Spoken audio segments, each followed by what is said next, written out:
మరో అంశం చూస్తే మాజీ సీఎం కేసీఆర్ అన్న కుమారుడు కల్వకుంట్ల కన్నారావును ఆదిబట్ల పోలీసులు అదుపులోకి తీసుకున్నారు.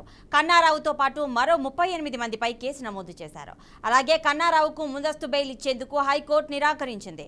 ఆదిబట్ల పోలీస్ స్టేషన్లో నమోదైన భూ కబ్జా, ఆయుధాల వినియోగం కేసులో ముందస్తు బెయిల్ కోసం కన్నారావు వేసిన పిటిషన్ను హైకోర్టు కొట్టివేసింది. తీవ్రమైన ఆరోపణలు ఉన్నందున బెయిల్ ఇవ్వలేమని ఉన్నత న్యాయస్థానం స్పష్టం చేసింది.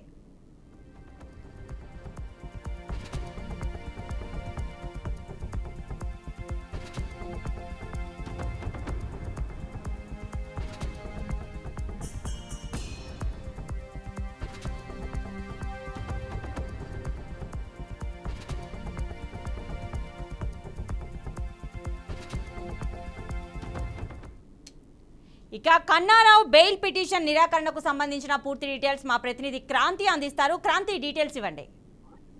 రైట్ ప్రతిభ, ప్రస్తుతం ఏదైతే మన కన్నారావు గురించి అయితే గత నెల రోజుల నుంచి కొనసాగుతున్న ఈ కోణంలో మాత్రం ఈ రోజు, ఎందుకంటే గత కొంతకాలం నుంచి అయితే కన్నారావు అయితే పరారీలో ఉన్నాడు. ఒక భూ కబ్జా, ఆదిబట్లలోని ఒక 2 ఎకరాల భూ కబ్జా విషయంలో మాత్రం కన్నారావు పేరు వెలుగులోకి వచ్చింది. ఎందుకంటే ప్రస్తుతం ఉన్న కాంగ్రెస్ ప్రభుత్వంలో వచ్చిన తర్వాత మాత్రం ఫోన్ ట్యాపింగ్ కేసులు కావచ్చు, లిక్కర్ స్కామ్ కేసులు కావచ్చు, లేదు అంటే భూ కబ్జాలకు పాల్పడిందా గత బీఆర్ఎస్ పార్టీలో ఉన్న మంత్రులు కావచ్చు, ఎందుకంటే కేసీఆర్ కుటుంబ సభ్యులు మాత్రం పేర్లు ఒక్కొక్కటిగా వెలుగులోకి వస్తున్నాయి. ఎందుకంటే గత 10 ఏళ్ల పాలనలో మన పాలించిన ఈ కేసీఆర్ కుటుంబ సభ్యుల పేర్లు చాలా ఎక్కువగా వస్తున్నాయి.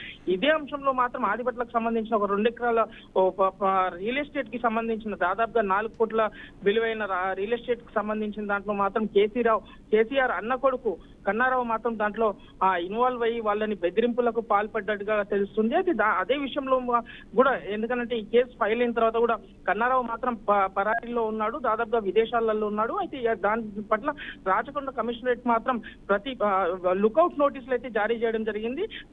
ప్రతి విమానాశ్రయానికి అయితే పంపించడం జరిగింది. అదే అంశంలో ఈ రోజు తిరిగి వస్తున్న హైదరాబాద్ లో మాత్రం సమాచారంతో, అంటే ముఖ్యమైన సమాచారంతో మాత్రం రాచకొండ పోలీసులు మాత్రం కన్నారావుని అదుపులో తీసుకొని అయితే ఆదిబట్ల పోలీసులకు అప్పగించారు. అయితే ప్రస్తుతం తనని విచారిస్తున్నారు.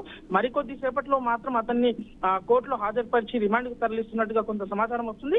అయితే ఇప్పటికే దీంతో పాటు కన్నారావుతో పాటు మరో 38 మందిపై కూడా కేసు నమోదు చేయడం అయితే జరిగింది.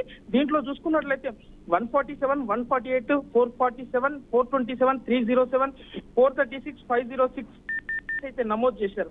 ఈ కేసుల పరంగా ఏంటి అని అంటే బెదిరింపులకు పాల్పడడం, ఎందుకంటే ఏదైతే ఈ కాంప్రమైజింగ్ లో మాత్రం ఇన్వాల్వ్ అయిన కన్నారావు ఈ ల్యాండ్ ఇష్యూలో మాత్రం మీరు తప్పుకోకపోతే మిమ్మల్ని చంపేస్తాను, బెదిరిస్తాను అనుకుంటూ ఇలాంటి పాల్పడ్డాడు. అయితే దీనిపైన పూర్తి సమాచారం, ఎందుకంటే ఇతన్ని కన్నారావుని రిమాండ్ తీసుకున్న తర్వాత విచారిస్తే మాత్రం మరికొన్ని విషయాలు, దీని వెనకాల ఉన్న ముఖ్య నేతలు కూడా బయటపడే అవకాశాలు అయితే చాలా ఎక్కువగా కనిపిస్తున్నాయని చెప్పుకోవచ్చు. Pratibha. Right Kranti, thanks for details.